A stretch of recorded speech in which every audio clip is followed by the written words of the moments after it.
Now,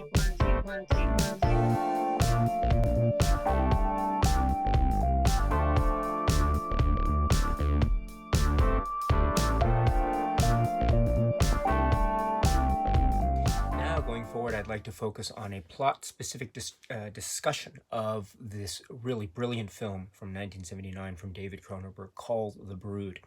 Therefore, if you have not yet seen the film The Brood, then I strongly encourage you, my dear friends, to maybe turn off this video for now, and you can watch the film The Brood again if you are okay with this type of work. And then after you finish watching it, you can always come back to this channel at any time. And if you're still interested, you can turn on this video. It still should be up, so uploaded to this channel. So you can always come back at any time, my dear friends. Again, we're going to talk about plot specifics and spoiler aspect discussions of this brilliant film, The Brood. Okay, so you're still here, which means that it's okay to talk about specifics. And my goodness, there is, I think, so much to talk about here. Now, once again, I do not hold myself out in any capacity whatsoever to be any type of Cronenberg film expert. On the contrary, I am not at all an expert. I haven't studied this work. I haven't studied his body of work from an academic point of view. So many of my comments that I have made, in fact, all of the comments I would say that I've made on this channel up to now and then even going forward, I think are made from a very intellectually shallow nature, and I admit that up front. So if there's anything that I miss or I don't get, or my comprehension is too shallow to be able to fully appreciate certain aspects of this film or that film, including this brilliant film, The Brood, which it is a brilliant film, I apologize in advance. And this is also my way to invite anyone who might be interested in a discussion of this film, The Brood. You can always leave your comments in the comment section below. I am very open to that. I'm very open to be challenged and corrected. I am also very open to hearing your thoughts and feelings, whether they be positive or negative, about this or any film for that matter. So my dear friends, if you are interested, please, the comment section is open to you, to all of you. And with that, again, there is so much to discuss. I do want to try to focus my conversation here on a number of topic points. First up, let me talk about how this film seems to be, I think, heralded and lauded, very rightly so in my view, as one of the premier examples of the Cronenberg cinema aesthetic.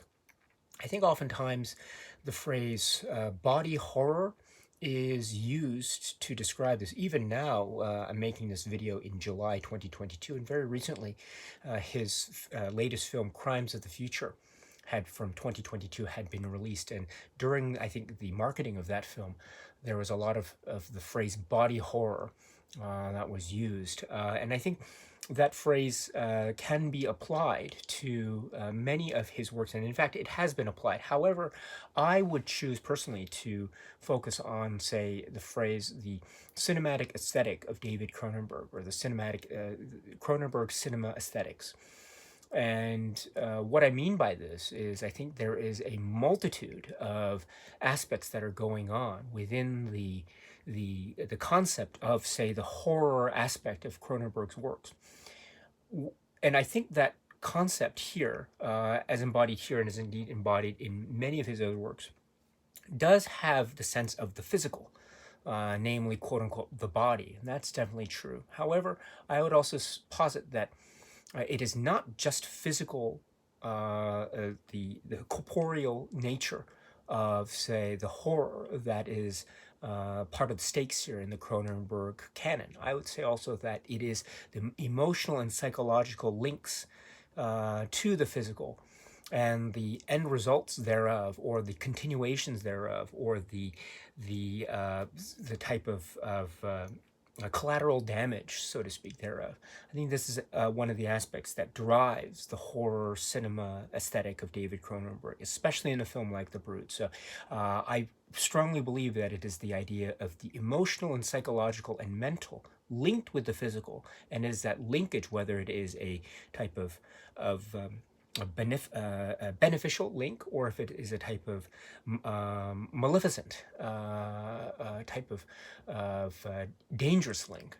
That leads to the various questions and concerns that arise from any type of, say, plot situation that is presented in Cronenberg's works like The Brood. So this is, I think, at the heart of, or one of the aspects of the heart of what I'd like to call the cinematic aesthetics of David Cronenberg.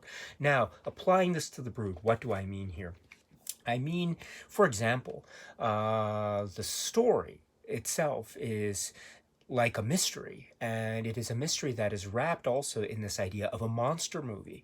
And there's also a monster movie that is also a story about the tense emotional relationships, especially that between Frank and Nola.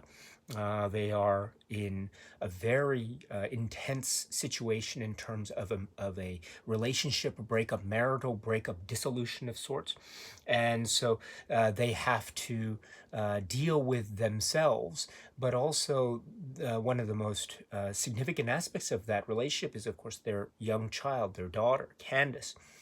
And this becomes one of the important aspects of this film too, namely the way in which the emotional and a psychologically intense dynamic of the relationship dissolution, the breakup of the marriage, how this is affecting all the parties concerned, Frank, Nola, Dr. Raglan, and of course Candace. And also other people in the community, Ruth Mayer, etc., Juliana and Barton Kelly, etc., the parents, the mother and father-in-law, etc., the grandparents. And so how this dissolution and the situations that arise therefrom and the intense, say, I'm not sure love-hate relationship is the word here, but the intensity of that dissolution, again, the relationship between Frank and Nola, what consequences this has to the community writ large. And those consequences, in the context of the film, in a type of cinematic metaphor, are manifest in what are the title or the namesake of the film, The Brood in Question. Although I would say that the idea of the brood here, the idea of the monsters, and they are indeed, or they can be classified as the horror film monsters, because they are the quote unquote villains of the piece, in the sense that they are the actors or the creatures that carry out the very violent and bloody and horrific killings that we see take place all of a sudden out of the blue, very shocking, very much pulsating with a lot of tragedy and pathos and intensity. And also carnage, and quite dreadful carnage indeed. So I'm talking about the acts that are inflicted upon Juliana and Barton, Ruth Mayer, etc. And then Dr. Hal Raglan, of course, although that might be a slightly different situation. But in any event, this is a monster film that is also wrapped around in this, or linked very inextricably to the notion of the emotional state of human beings in the situation of a relationship dissolution or a relationship breakdown, and what to do in that event. For Frank, the solution in the context of the relationship dissolution is to try his best to protect his daughter, Candace, and that's why we see him almost from the very instant trying to meet her. There's this idea of custody between him and Nola, and during the time when he picks his daughter up from the Soma Free Institute, that's where he discovers that maybe Candace is the horrific discovery that maybe Candace has been the victim of some kind of child abuse, from the way in which he discovers the really terrible wounds and bruises that are on his daughter's body. But that is one aspect of his attempt at trying to handle the relationship dissolution, namely to protect her daughter. And by protecting her daughter, or the means by which he seeks to protect his daughter, is by, say, bringing her to his parents-in-law, Juliana, and then later Barton, who we also discover have their own set of relationship issues, or they had their set of relationship issues. They are now separated, we understand. And also there is a background, in particular with Juliana and her daughter, Nola, which might be very relevant in terms of a parallelism that we'll talk about later in the context of the abuse in question, child abuse in question. But we will talk about about that momentarily.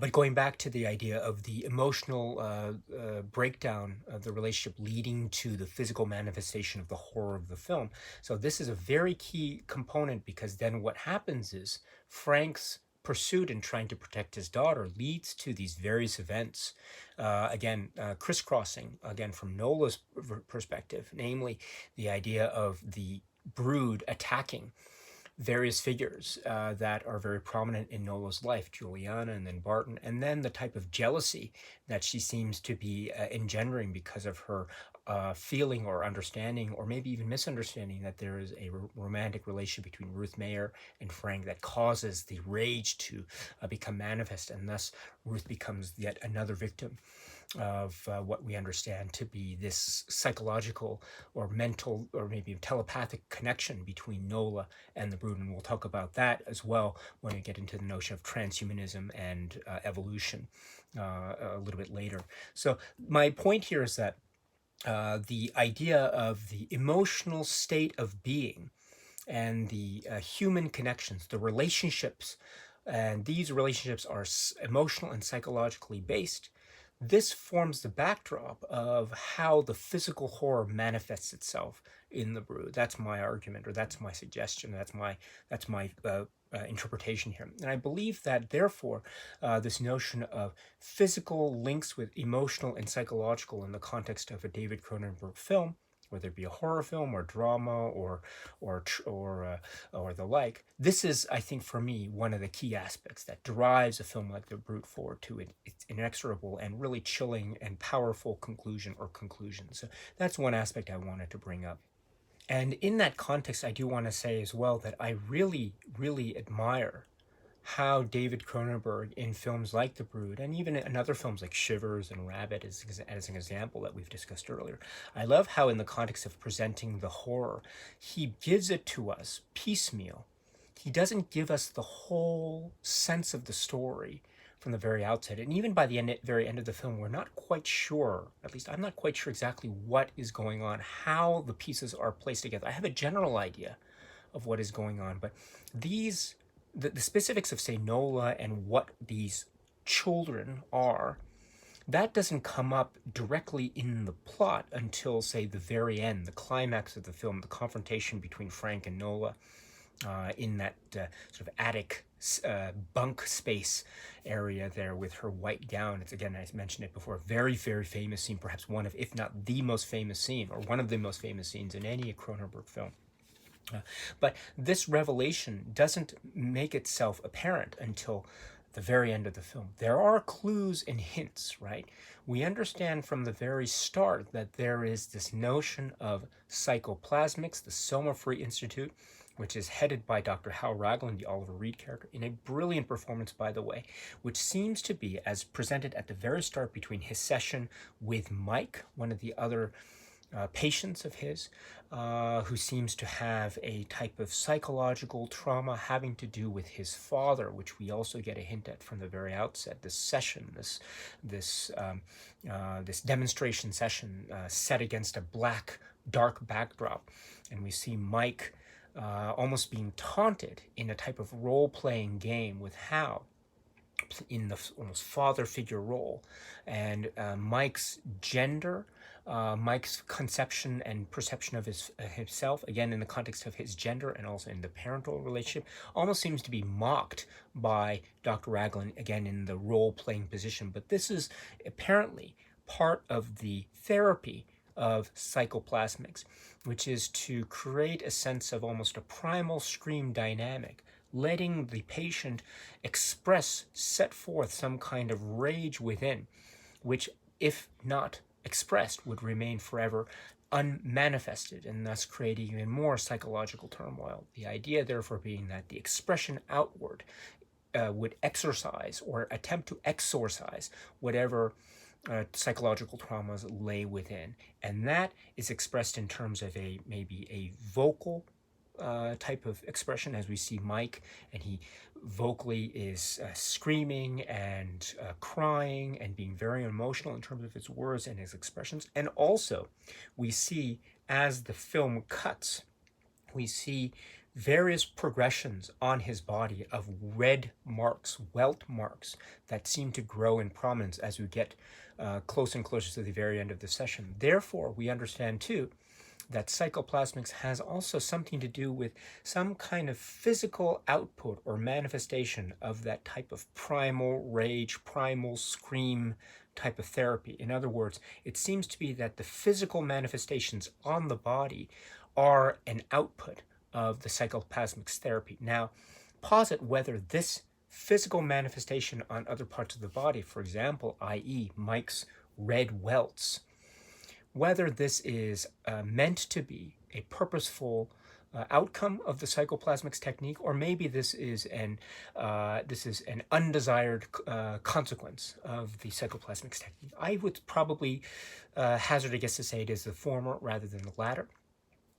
Especially because we view Dr. Hal Raglan and we get a sense of maybe how he feels about Nola Carveth, the queen bee, according to Mike, and how he is apparently setting up separate quarters on the property in order to protect the children, the brood, in a manner of speaking, although he seems to turn his allegiances at the very end. But it would seem that Dr. Hal Raglan is so much almost taken with this notion of the physical attributes, the physical outputs being maybe a purposeful outcome of psychoplasmics based on what we could glean from the way in which we can interpret that he is protecting Nola and her brood. So, okay, we have already gotten a lot in these first few minutes, but at the same time, there is still so much that is left hidden because we also understand that Frank and Nola are going through a very difficult time in terms of a divorce, or maybe in the midst of a divorce.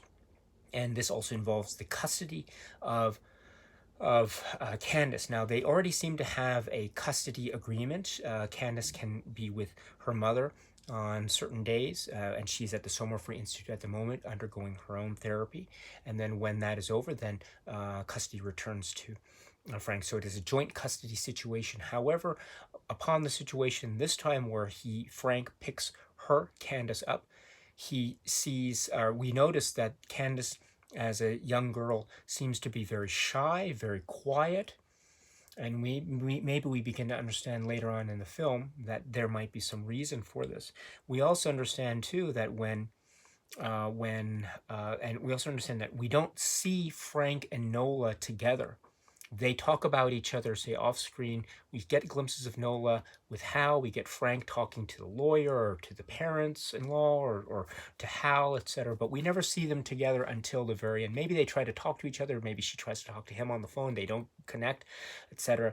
But there is that situation of connectivity versus non-connectivity, and that is another aspect here of this film, which is the idea of the relationships, or the lack of relationships, and how that can create miscommunication, and miscommunication can lead to very dire consequences. Ruth Mayer's death being an example, I would say. But now, going back to the idea of the revelation of information, or the withholding of information, we see the bruises and the scratch marks and the wounds on Candace's back as she is being bathed by her father. And this is a horrifying discovery, because the assumption being that she has been physically abused, which is a terrible, terrible thing. And so this, of course, alerts Frank, and Frank must assume that Nola had something to do with this. And so therefore that introduces this notion not just of the marital dissolution, but also of child abuse or physical abuse. But who did this? We don't know who did this, because it's off screen. We as viewers are not privy to this, but this also is something that is shown to us but also withheld. We only find out much later in the film that it was very likely the brood, the children, who had acted out physically against Candace in this way, causing this really terrible abuse against this innocent child. So, but this is not revealed to us until later. So we don't get this information. We get it in the context of the back and forth between Frank's side and Nola's side, but nothing more.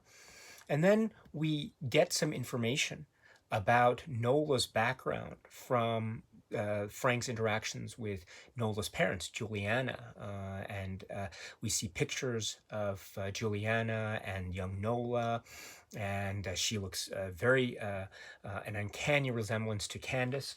And the idea that maybe when she was a young girl, Nola, she was admitted to the hospital because of these bumps on her body that were unexplained.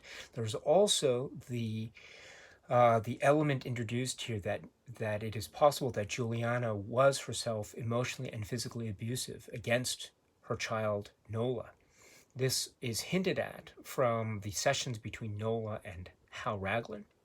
Also, this is hinted at in the way in which Juliana seems to be always holding a drink.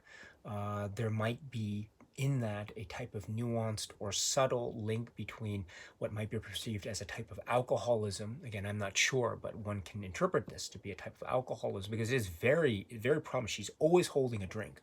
And whether that can be linked to the way in which she treated her daughter, again, I don't think the film goes that far, but my point here is that there are links or hints or clues that could bring a viewer towards one interpretation or one conclusion. Now, this is also a very important aspect too in terms of the revealing or withholding of information, because we are never privy, of course, to, say, flashbacks of the young Nola and Juliana, the mother, and Barton. He would have still been around, I'm assuming, and that life. And we don't see the home life, and so we don't know whether because Juliana doesn't say anything about abuse. She says about how Nola was a very difficult child.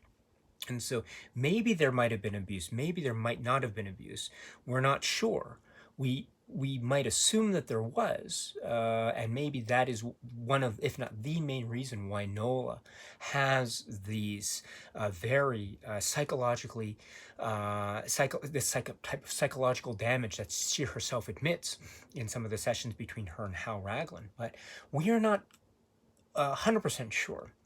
It may be the case, but it may not be the case. Now, this is one of the areas of ambiguity.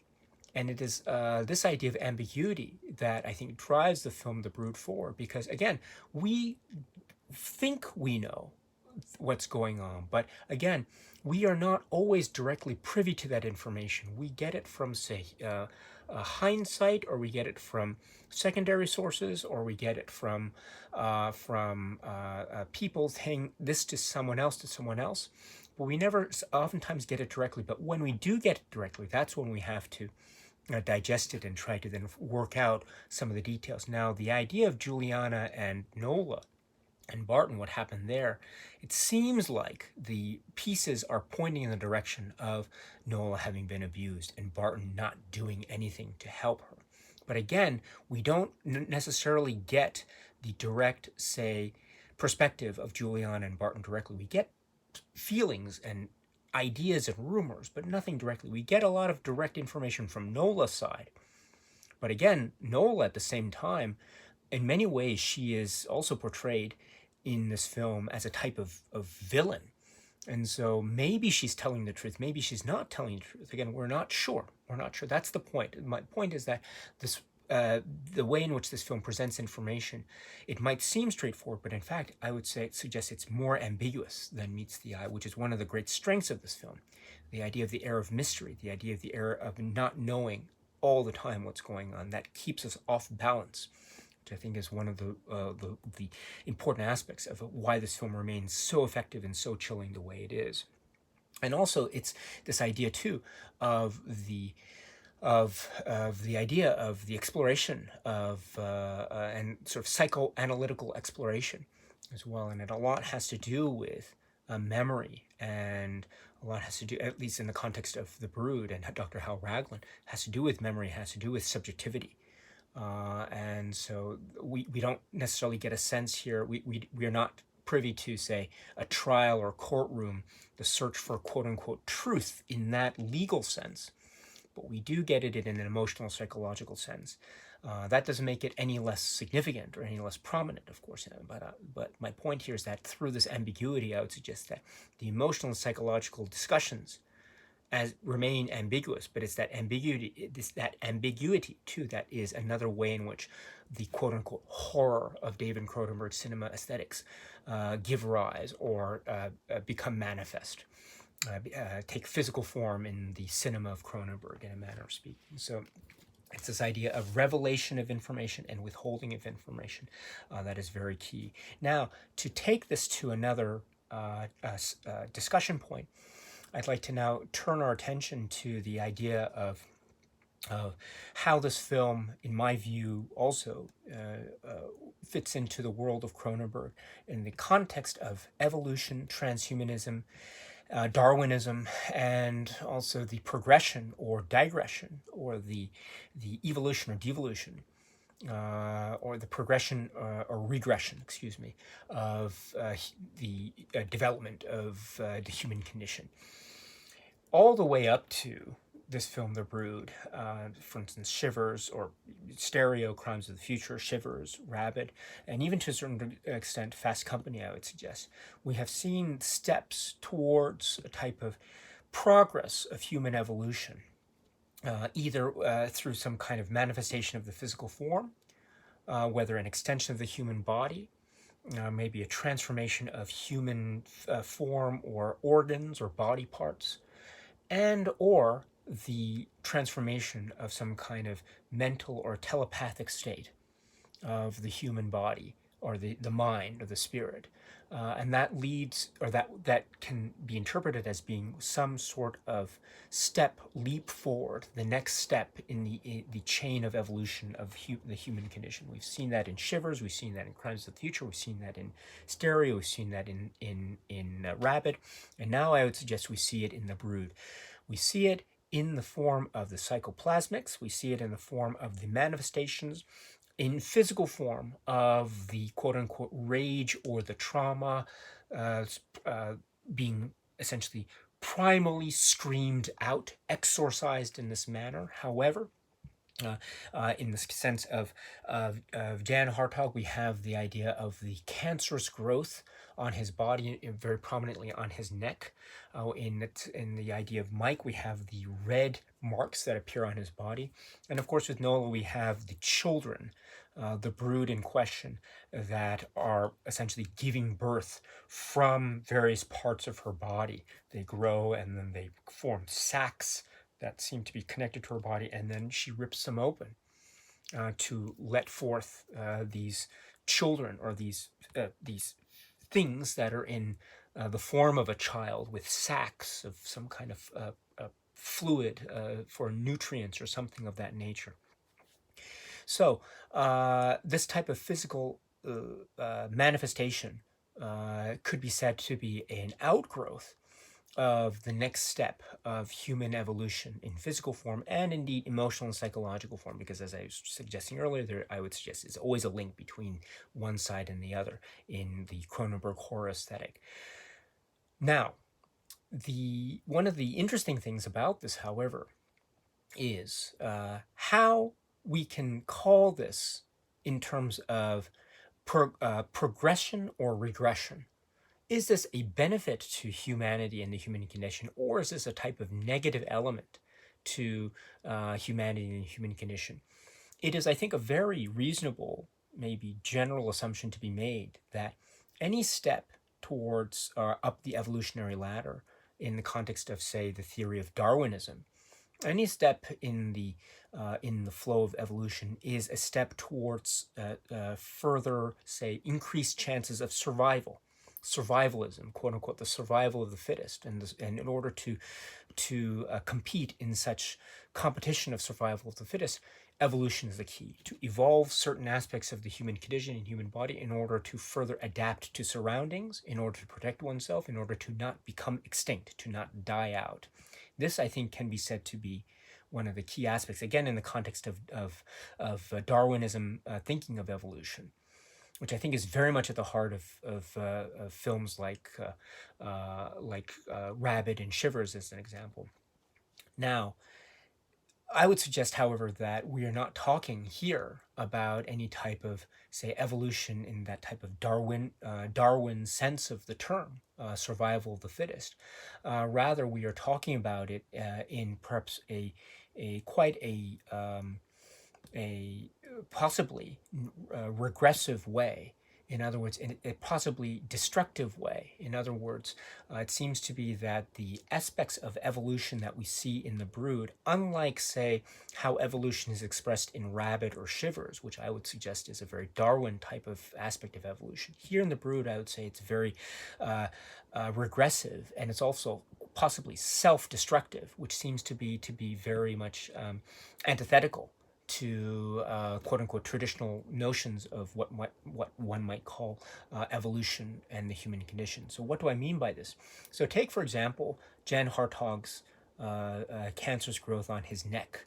This is, we understand, a direct output of his participation in Psychoplasmics, which is why he's angry with Halragan, which is why he wants to sue him, because this is a very dangerous thing. It's deadly. It's lethal. It's really quite it's quite horrifying when he reveals what this growth on his neck is, and so this cancerous growth. Now, this idea of the growth on the body. This is an output, right? This is another what can be said to be a step in type of human development. However, one can say it is a very negative and very destructive step, if one calls it a step in the chain of human evolution, because it is quite literally destructive. It is very much lethal. It is very prohibitive to Jan himself, and it is causing him pain and physical discomfort and the like. And it is also a cancerous growth, so it is very destructive to his own body. So it doesn't seem to be advancing any type of transhumanism type of notion of the betterment of the human condition via some kind of step forward in the human evolution ladder. On the contrary, it seems to be something regressive, leading to a very almost malevolent self-destructive force. So that's one example. Another example is, I think, Nola herself. Nola and her children, the Brood, which is the quote unquote the main attraction of this film. Now, query or posit whether these children, which again, like the cancerous growth, like the other physical attributes that we see with our other heroes or heroines in past films, these children can be also said to be steps in the evolution chain, because it is a quote-unquote different form of giving birth. These children do seem to have a certain degree of cognizance, self-awareness perhaps, although that is something that we can also question a little bit later. They have their own set of existence separate from the mother, Nola, from a physical sense. There is no physical connection that we see that sustains them. They seem to be physically cut off from Nola, and they are still able to walk, move around, motor skills, etc. And they display it really quite shockingly in terms of their violent acts towards Juliana, Ruth Mayer, Barton Kelly, etc., Hal Raglan, etc. So they seem to have this sense of self-sustainability to a certain degree. So this is also a very novel thing in the context of human evolution, because human beings, to my understanding, do not give birth to children in this way that Nola seems to be showing in the Brood. And it's remarked upon during one of the autopsy scenes about how there is no navel. And so this is a very so this being, quote unquote, has not actually been given birth to, in a manner of speaking, according to the doctor that we see in that flashback scene of the autopsy scene. So this therefore could be said in that context to be a new step in the evolutionary ladder of the human condition. Nola's output via psychoplasmics. Now, query or posit whether this evolutionary step forward is indeed a step forward, or is it a step backward? And do we call it a step backward because of the fact that these children are themselves very much a destructive force? They don't seem to be serving any type of benefit to anyone except Nola. but that benefit is never expressed in any way other than highly destructive actions against other people. And if it's that, and those other people are other human beings, and if that's the case, then this sense of the evolutionary step of the brood can be said to be regressive and negative and actually quite deadly and dangerous.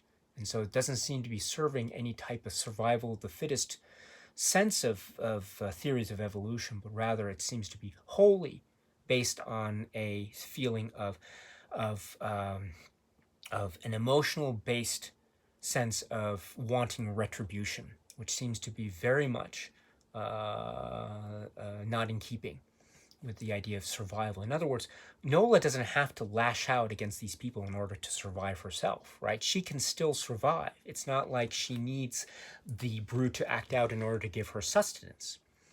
It is purely, one can say, on a rage level.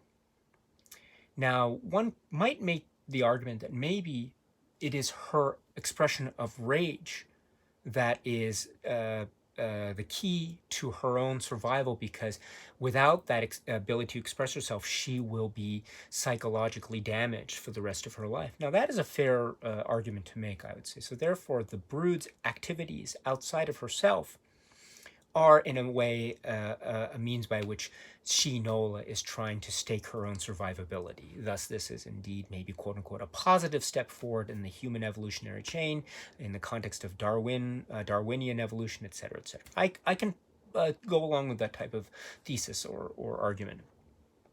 But me personally, I would probably find myself not necessarily in that camp naturally, but I would find myself more viewing Nola's the brood's actions as being very negative and self-destructive. They hurt other people. They kill other people. And they kill other people not for any purpose of survivability, but rather for the purpose of fulfilling a need for a fulfillment of retribution.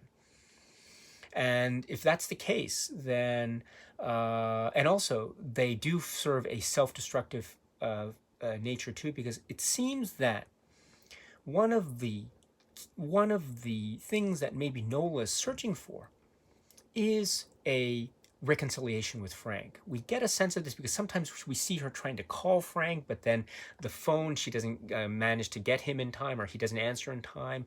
When they meet at the end, there is a sense of maybe she wants to reconcile with him. Now, if that's the case, then therefore one might interpret the act of reconciliation with Frank Carveth as being one of the means by which Nola can stake out her own sense of survival. In other words, if she gets back with Frank, then she can survive. She can become happy again, that type of viewpoint. Now, if that's the case, then the actions of the brood would be very much antithetical to that objective of survivability. In other words, if she really wants to get back with Frank, then perhaps the brood killing these people around him would have the opposite effect, and indeed it does. It has the opposite effect of making Frank even more repulsed, thus making any hopes of reconciliation even more remote, even more impossible than they already were prior to the start of the film. So for these reasons, I view the evolutionary aspects of the Nola Carveth character as being very much regressive or negative. And this viewpoint, I think, it makes this film, The Brood, a very much a standout film in the context of the Cronenberg filmography, at least up to now, because one can argue that the evolutionary steps forward were very much, say, quote unquote, beneficial from a survival point of view in Shivers and in Rabid. Especially Rabid, I would say. But here, I would say it's quite the opposite. Now, this is very revolutionary. This is very dark, and it's very much putting the idea of transhumanism on its head. And it's saying that there are not just that there are dangerous consequences, but these dangerous consequences might actually overpower the otherwise seemingly existing benefits, if you will, of the transhumanism and evolutionary aspects that we see embodied within the works of Cronenberg, like the film The Brood. So this is, I think, where this film fits into that aspect of the Cronenberg dynamic so well, but is also contradicting it in a lot of exciting, challenging ways as well, and the like. And also, as an offshoot of that, this idea of evolution and this idea of transhumanism and the idea of the brood. Do the children themselves have their own consciousness? Now, this is a very intriguing question. One could say yes, because they seem to have their own motor skills, they seem to be able to act outside of the body of Nola, etc. But they also seem to be under the command, in some form or another, of Nola's own, say, subconscious in some way. Whether that is, or maybe it's more directly telepathically delivered orders or not, we're not quite sure. That's another aspect. Does Nola really know that her thoughts are causing the brood to act in that way? Is it subconscious? Maybe is she not? No, maybe she is. She doesn't directly know, or maybe she does know. Now that is another mystery of the film that we're not quite sure of. I think at the end it is hinted that maybe she knows more about what her thoughts are leading the children to do than meets the eye. And if that's the case, that makes it even more of a negative challenge to the idea of the positive benefit of Darwinian evolution that we might have seen in other films of Cronenberg. But that also, the other side of that discussion is whether the brood themselves have their own sense of consciousness. One can say yes, but also one can say no. They don't seem to be acting in any other way other than through what Nola wants them to do, whether it's lash out at Juliana, lash out at Barton Kelly, lash out at Ruth Mayer, etc. So there's a point where maybe Nola's anger towards Frank, and she expresses how Frank doesn't love her. He's trying to trick her. Then the brood, intriguingly enough, don't lash out at Candace, but they lash out at Hal Raglan. So that might be an instance where maybe Nola is unwittingly, her anger is causing the brood to lash out at the closest person there, right? Because at that moment where she is talking with Frank, she's not saying, the doctor, I must kill them. She's not directing it against Hal. He's directing against Frank and Candace, although we see in the bunk, it's Dr. Hal Raglan who is the victim and who ends up dying at the hands of the brood. So that might suggest that maybe she can't control it, although there are other times when maybe the opposite's true. Maybe she can control it more than meets the eye. But now going back to the brood themselves, do they have a consciousness themselves or not? Maybe yes, maybe no. I mean, this is also another key question, again, in the context of the evolution and David Cronenberg aesthetic.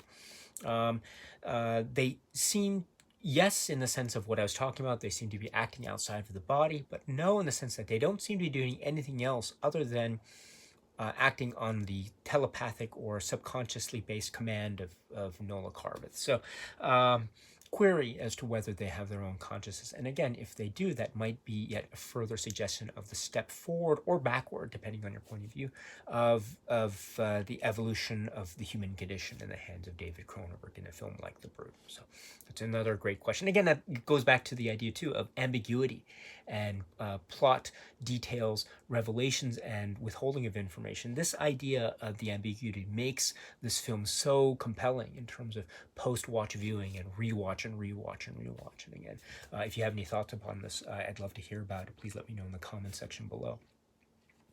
And then going to one other main topic is, or a couple main topics, and then we'll conclude here, which is the idea of a number of things here. I mentioned how the film, The Brood, talks about gender dynamics and identity. And we see how at the very start, for instance, Hal Raglan and his session with Mike, how in the role-playing, he seems to be taunting Mike. He says, you should have been a girl. You should have Michelle Mike. And this seems to be putting Mike on edge and almost taunting him and almost to the point of humiliating him. So therefore here, Dr. Hal Raglan, again, admittedly in the role-playing position, and admittedly also in the what we understand to be part of the Psychoplasmics therapy, all the same, he is using gender against Mike and in fact taunting him and humiliating him, and here in a way almost emasculating him for the purpose of the ultimate objective of the therapy, of course. Now, this is, I think, a very important detail, because here we see how gender roles seem to be placed in a position of, say, the sort of maybe the superior and the maybe the less than superior role, in a manner of speaking. But those roles are often reversed in an interesting way. We've seen the way in which gender roles have been explored, I think, to great effect in films like, say, Stereo as an example, where we have the dominant and the subject, and it was expressed in those terms in films like Stereo. And I think that similar situation is here, sort of the dominant position and then the subdominant position. However, and one can say that that type of dynamic is happening, as an example, in the Hal Raglan Mike therapy session at the very opening of the film.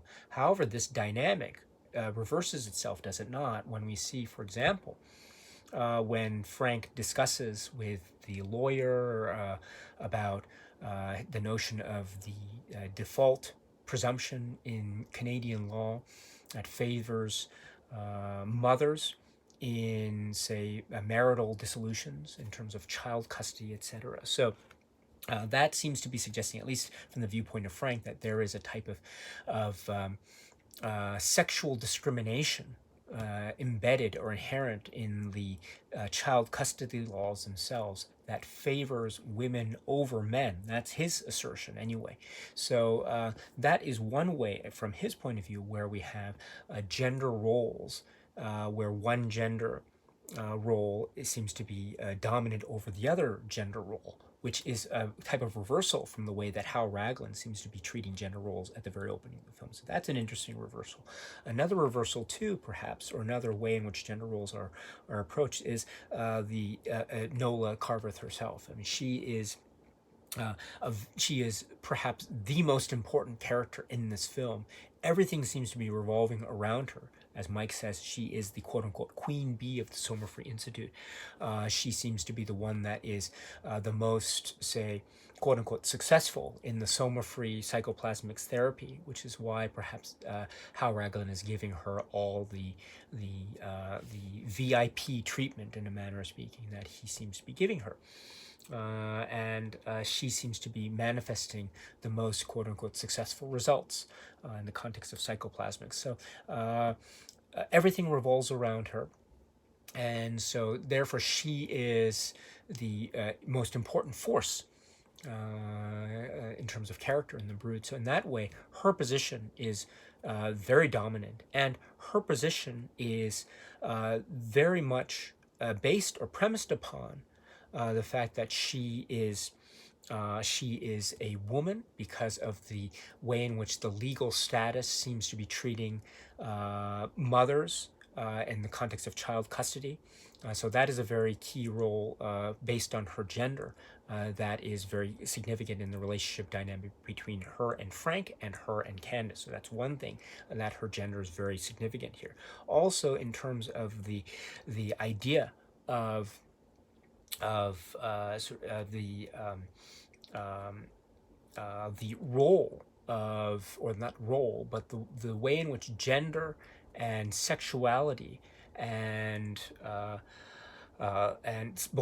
gender and sexuality, how this seems to be very much being discussed in a very profound and very complex way, because again, the idea of the quote-unquote traditional form of birthing is being mentioned here, and that, again, at the autopsy scene, where the Brood, this child, has not been born in the quote-unquote traditional way. Now, if one takes the concept of gender and the physical act of giving birth, then what we can see here is the character of Nola is really challenging those traditional notions in terms of the way in which her method of birthing is not in the quote-unquote traditional method of birthing, unquote. And if that's the case, then if one looks at the concept of traditional methods of birthing and gender, then her psychoplasmics therapy is giving rise to a whole, perhaps, way of procreating that is outside the notions, the quote-unquote traditional notions of gender and society, which is a powerful concept. It is a very powerful concept, and it makes, therefore, not just the idea of gender and roles and dominance and subdominance, but in fact, it takes it outside of that equation and turns it into a whole new a discussion point, which is, again, akin to something that we saw in a film like Stereo, where we had the idea of traditional roles of gender, again, being discussed, but also the exploration and possibilities of other positions, other roles, other types of possibilities, and the like. And so Nola, I think, fits in incredibly well into this discussion that we saw at the very start, or early on in Cronenberg's filmography, Stereo. That is a something that is outside the quote-unquote traditional notions of gender, unquote. And if that's the case, then this is a very profound and deep and a very relevant film indeed. It might be somewhat problematic, maybe in that context, in the sense that Nola is arguably a villain. She is arguably presented as a villain, as a very negative force. But if one maybe disregards that and one looks at the idea of the handling or the exploration of gender roles and sexuality and procreation, and how that figures into the way in which Nola's character seems to be acting out these various aspects of herself and her identity in a way that is something beyond the quote-unquote traditional, then I think that that discussion is a very rich and very rewarding one indeed. So that is another way in which this film is very important and very significant, I would say, in the context of the Cronenberg canon. And then last, but certainly not least, I do want to touch upon this idea of the real chilling and horrific nature of this film, and how the metaphor of the horror really touches upon the direct nature of the quote-unquote the reality of the reality horror that we also see here. Now, I'm talking about the idea of the physical manifestations of psychoplasmics, and how they also look like very maybe self-destructive things. They also look like bruises and scratch marks, like Mike's red marks at the start of the film. They could also be seen to be like bruises inflicted on him, or scratches inflicted on him, or pain marks inflicted on him. When we see Candace and the bruises on the back, on her back, we understand that these were inflicted on her by someone, not her. And so this is a very terrible thing. You know, child abuse, physical abuse is of course a very terrible thing. And so, but this manifestation of the wounds on the body, I think one cannot escape from at least comparing that, from a visual sense at least, from the idea of the physical marks that are manifest through the application of the therapy of psychoplasmics.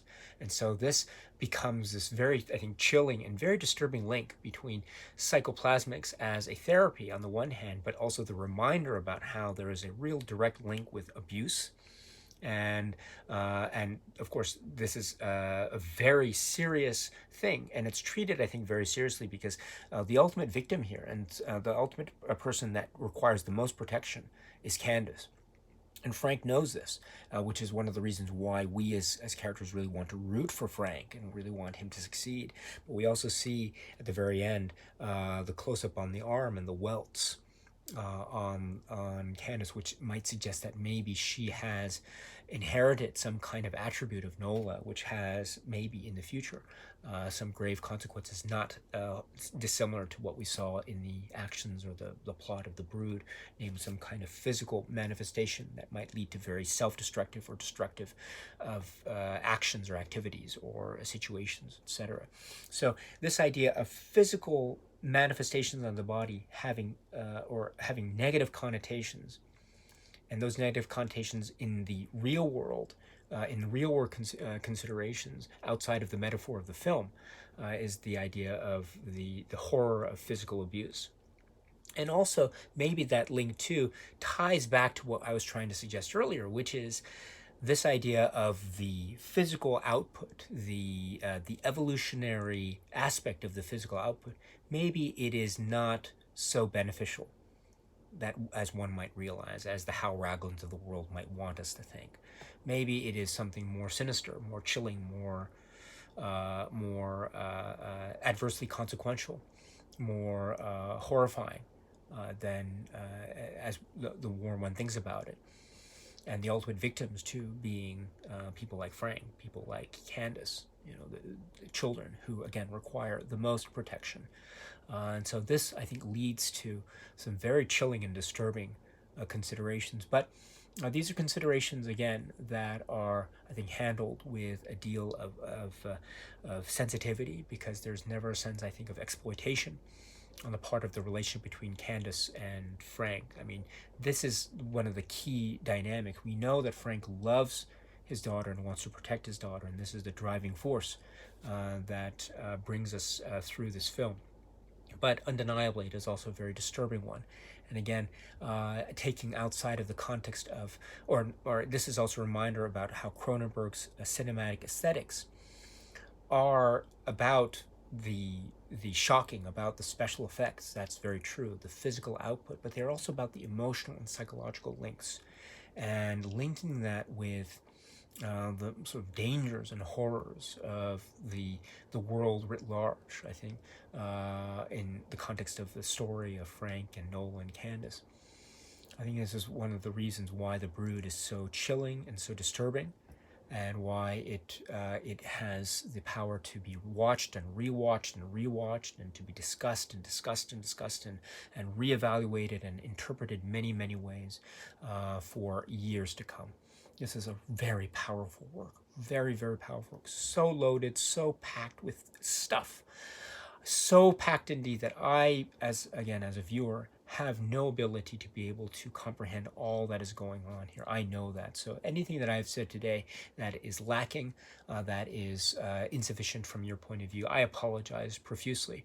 If you want to correct me, if you want to challenge me, if you want to add anything to conversation, I am always open to that, my dear friends. Please feel free to do so in the comments section below. This is something that, again, a film like The Brood is so challenging and powerful and impactful and shocking. And it is a prime example of the brilliance of Cronenberg. Okay, my dear friends, so that's it for now. And so until we meet again, please be happy and healthy and well. And please keep on watching a lot of great, great movies. Thank you so much, as always, for your time. I very, very much appreciate it. Stay strong, stay safe, and cheers.